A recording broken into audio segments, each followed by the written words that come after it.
وَإِن مَاتَ عَلَى صِرَامِهِمَا لَمْ يَدْخُلَ الْجَنَّةَ جَمِيعًا أَبَدًا.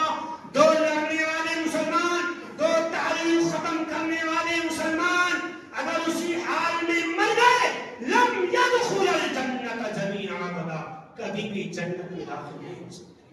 وَإِن سَلَّمَ عَلَيْهِ فَأَبَى أَن يَقْبَلَ تَسْلِيمَهُ وَسَلَامَهُ رَدَّ عَلَيْهِ الْمَلَكُ. دو لوگ جھگڑا کیے تھے، دونوں آمنے سامنے ہو گئے، اب بیچارہ دوڑ کر کے السلام علیکم السلام علیکم بھاگ رہا ہے، دوسرا بھاگ رہا ہے، ایک سلام کر رہا ہے تاکہ تعلق ٹوٹ جائے، اب وہ بھاگ رہا ہے بھاگ رہا بھاگ رہا ہے.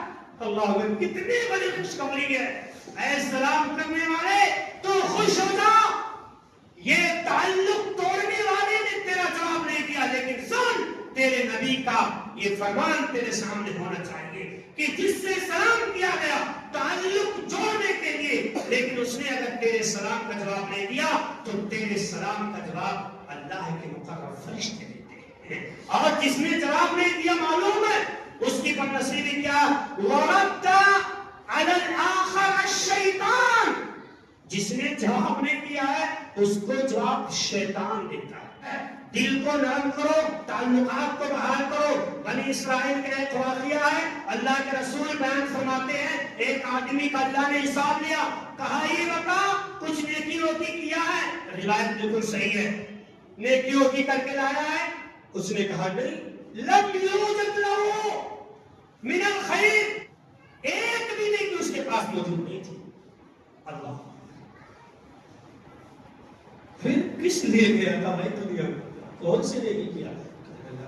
میں نے کوئی نیکی تو نہیں کیا ہے، لیکن میں جو ہے تعلقات بنا کر کے رکھتا تھا، ایک دوسرے کی جو ہے ایسا ویسا کرتا تھا، اور میں اپنے ماتحت رہنے والوں کو حکم دیتا تھا. کیا حکم دیتا تھا؟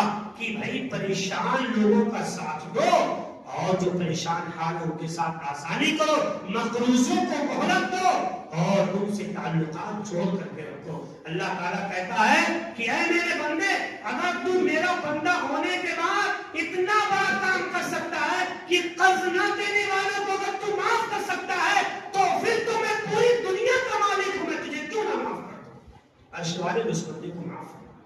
میرا جی ساتھیوں، رشتے بحال کرنے کی کوشش کرو، نرم دل بنو. اللہ رب العالمین سے دعا ہے مولا کریم ہم تمام لوگوں کو نرم دلی اختیار کرنے کی توفیق عطا فرمائے، ایک دوسرے کے غم اور پریشانی کو سمجھنے کی توفیق عطا فرمائے.